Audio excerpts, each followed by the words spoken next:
Hi Academy family, my name is Kyle Alexander, class of 2002, and I own a chiropractic and medical practice here in Columbus. I've seen some interesting trends in my patients since the COVID outbreak that are directly related to working from home.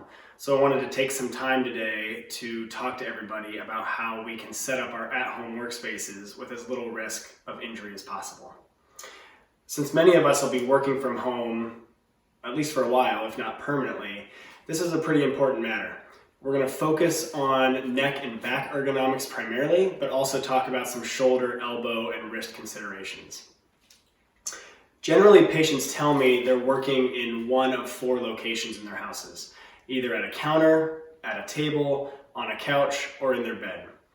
Let's address the idea that working in your bed is fun and cozy. There are 0 benefits to working in your bed. In fact, even though it's terrible ergonomically, it's also terrible to your sleep patterns. There is no value to working in your bed. Please do not do this. As for working on your couch, I can really see the allure to this. My couch is in a nice big room with plenty of natural light. Seems like a nice place to work. Despite what you might think, your couch cushions are not able to support your body long term throughout the workday in a way that is going to be appropriate. Your low back and pelvis will feel the strain first, and it's going to get worse from there. As you can see in the picture here, the spine has a series of alternating curves. This is the low back curving in. Okay, when sitting on a soft couch cushion, you're going to have a lot of trouble keeping that low back curve. I have a lot of patients tell me that they work in this posture. You can see that the low back curve here is actually going to reverse, and the head is so far forward on the shoulders that all the muscles that support your head are going to strain very easily.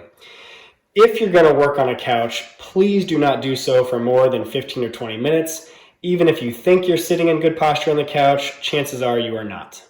When I talk to a patient about working from home, I'm assuming they're using a laptop computer. Desktop computers are easier to modify ergonomically, but we can still achieve a good situation with a laptop. The first consideration is the chair. We need the chair to provide a good position for the patient in relationship to the workspace. I recommend scooting forward on the chair a little bit and rocking the pelvis forward so we can achieve that curvature in the low back we just talked about. Tucking the feet under the pelvis and straightening your upper back so your head, hips, and heels are in a plumb line will ensure you're in good posture. Once we're sitting appropriately, we can address the computer. The main problem with a laptop computer is that the keyboard and monitor are attached.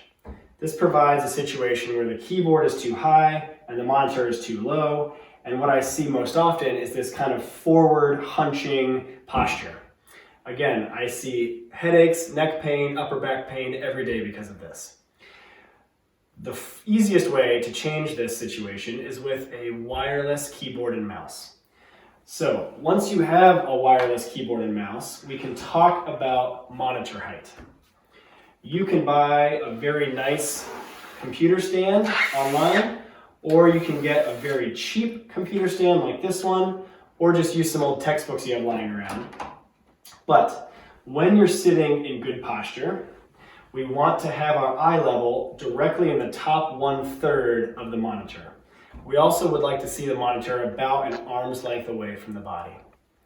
Now, when we have our external keyboard, what we need to watch out for is wrist compression. I see wrist compression on a sharp edge, either on a table or on the keyboard itself or on the laptop itself all the time. This can lead to carpal tunnel injuries, this can lead to tendonitis, and so what we want to watch out for is setting up your keyboard so that those wrists are just resting right on that edge. You can buy a gel pad online, or you can even rest your keyboard on your lap, which will even relax your shoulders a little bit more and type that way. Standing desks have gotten popular in the past couple of years, and for good reason. Standing is much easier on your back throughout the day than sitting is.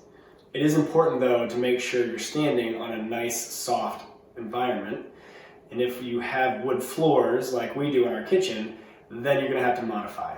You can either buy a gel pad online or wear house shoes so that you don't end up with arches that are sore or some kind of tendonitis in your foot. We want to make sure that the monitor is high enough. You want the top 1/3 of your monitor to be in eye level. We're going to bring our external keyboard and mouse from the table over to the counter. And we're going to talk now about shoulder, elbow, and wrist angles. Okay? I often see people that are working throughout their day with their shoulders raised up. Whether it's the hand that they're mousing with and they're reaching too far, or they're talking with a phone instead of a headset. We want to really make sure that our shoulders are relaxed. When we talk about elbow angle, okay, if this is 90 degrees, we want to be a little bit more open than 90 degrees, and we want to try and have our wrists as straight in line with our forearm as possible. Now, what you're going to see here is I have to extend my wrists a little bit here, so we have a couple of options. We can try to bump up the keyboard with a book, a thin book, to try and work on that wrist angle a little bit. Or if that's not comfortable, or if the keyboard's moving around, you can just try and deal with it a little bit and then do some wrist stretches or use some ice at the end of the day. When we talk about work from home ergonomics, I don't expect any of my patients to have the perfect setup. This whole video is set up to encourage you guys to make some positive changes, to minimize your risk, but at the end of the day, we're probably not going to be perfect.